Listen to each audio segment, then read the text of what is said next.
maloba mais soki akosenga maloba wana nakopesa na ye mais soki asengi maloba te alors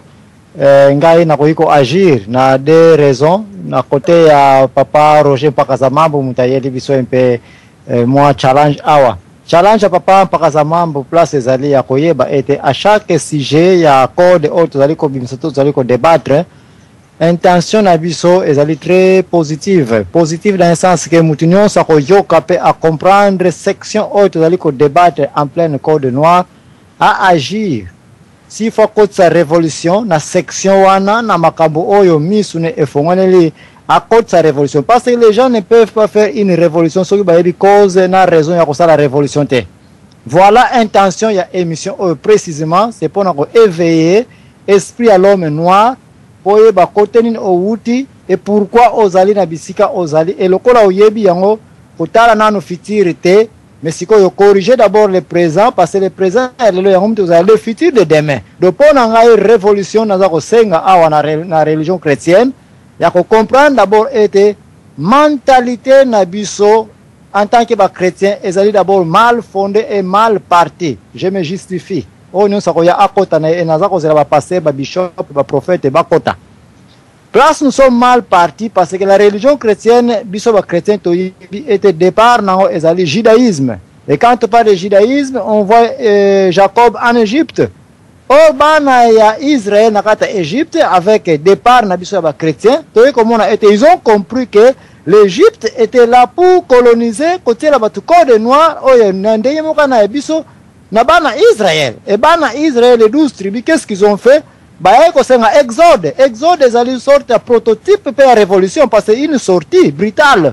bajeko solliciter pharaon que nous allons sortir parce que ah tozala esclavagisme ba égyptien ba força ki ba onge botika la ah vous avez la nourriture vous avez tout ceci que vous voulez vignos bozana yango bilanga banini tout ceci et pourquoi vous voulez quitter bana Israël ba yeba kete non selon les standards na biso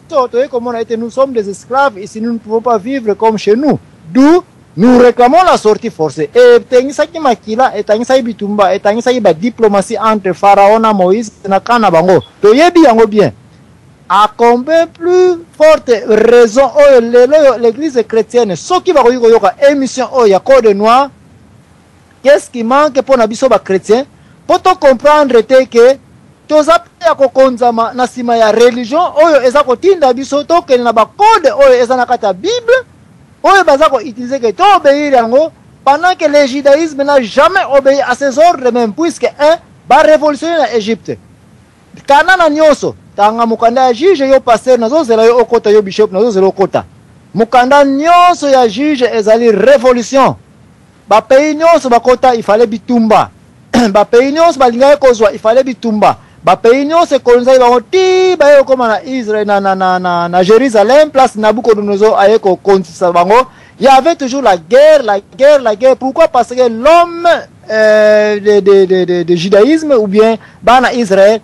ba refusaki kokende si base ba konza bango ba sakana bango c'est ça la réalité au Congo maintenant que nous avons jusqu'à quel niveau Kabila Kagame na les actuels les politiciens sodomisés basalika pour un mois et puis bakena ba vacances et puis na retour non bazako senga $13,000 ba futa bango na musala même kutu musala ba bakisi au salaire ezaka peut-être $1 $2 ya salaire bakisa na likolo ya bango même pas fondé s'ils font $5,000 fondé c'est $10,000 je viens d'apprendre par source sur ou pas que bango pesa $13,000 ba député on a musala nini o bango basali ça ce sont des choses où ba beto mbata na gauche ba beto na droite. Si le Congo est basé sur la religion chrétienne, alors cette religion est en train de nous mettre dans un gouffre.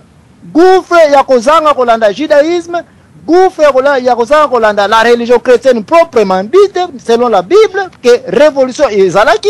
Bisotoli ou na angle, les catholiques derrière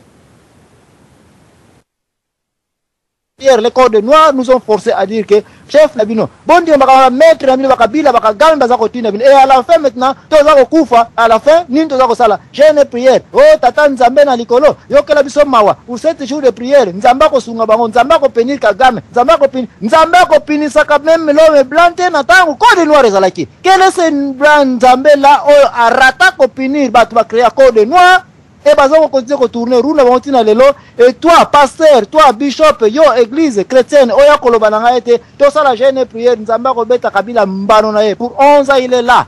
Et nalo alotata ndoto moko te ngunyi moko na ne beta ete.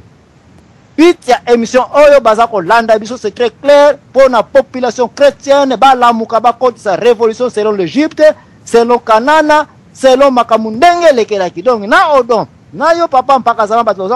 vous parlez du passé. Qu'est-ce que nous allons faire pour le futur? Pas question de futur ici. Il y a question du présent. Le présent, nous n'allons pas marcher avec les prescriptions chrétiennes qui nous font endormir. Papa Mukolo Nazong Selo Maloba.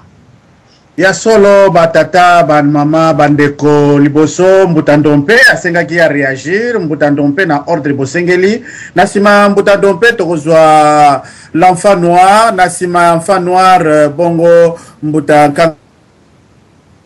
zamambu yepe okozwa maloba alors mbutandompe maloba mboka yo